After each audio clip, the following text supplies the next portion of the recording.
Cactus 1539 hit birds. We lost thrust on both engines returning back towards LaGuardia. It's 1529. We can get it for you. Do you want to try to land 1013? We're unable. We may end up in the Hudson. Can't do it. Okay, which runway would you like at Teterboro? We're going to be in the Hudson. I'm sorry, say again, Cactus? Today marks 15 years since Flight 1549. Bound for Charlotte landed safely in New York's Hudson River. We have video showing that moment after birds took out both of the plane's engines. 155 passengers were on that plane that day. All of them survived. Many call it a miracle. In this case, a miracle on the Hudson. WBTV's Claire Kopsky spoke with two men who made it out alive.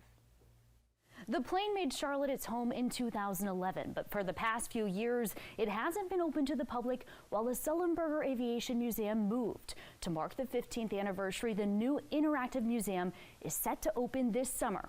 I sat down with a few passengers who shared what they hope the community will take from this new museum. Every friendship I always check underneath for my life preserver that I didn't grab that day. begins with bonding over something. And I'm the guy The that officer, talks. you're like, I'm the it's guy fine. that talks over the flight attendant now. That's horrible. It shouldn't be that way. Sorry. So I got the opposite of Brad. I check my aircraft before I'm going on to find out what kind of aircraft it is.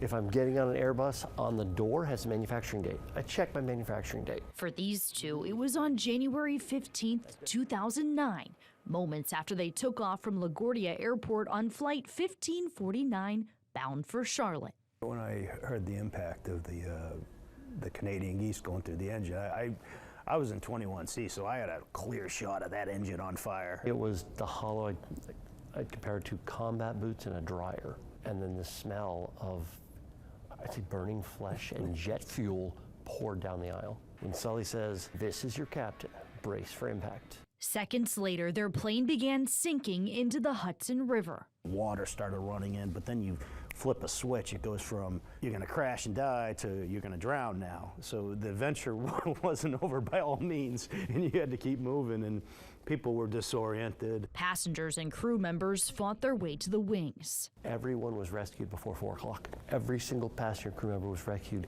in about 25 minutes. After being pulled from the river, the plane moved to Charlotte in 2011 to the Sullenberger Aviation Museum. I'm just baffled looking at this right now. It's been closed to the public as the museum was rebuilt next to Charlotte Douglas Airport. Probably be the last time we're allowed to touch it without it being surrounded Yeah, by say, people. So I'm like, I don't think I've ever walked up to it, just held it and been like, wow, that's a... I was right over there. And this summer, it's set to reopen.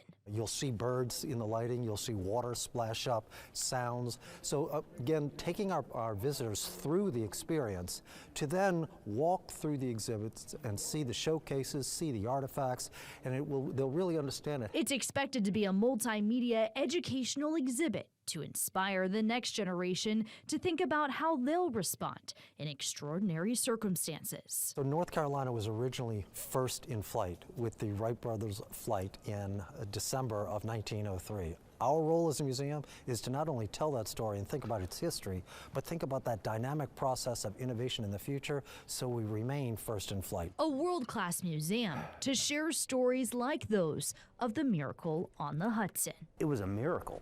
What happened? You're talking about a miracle. 155 people surviving on a plane. It's never happened before. For me, it's going to be more of a self-reflective place to come. I'm hoping that maybe it'll be a reflective place for other people who are going through things, depression and anxiety and cancer or disease or whatever your shtick is, whatever's eating you alive. Miracles happen.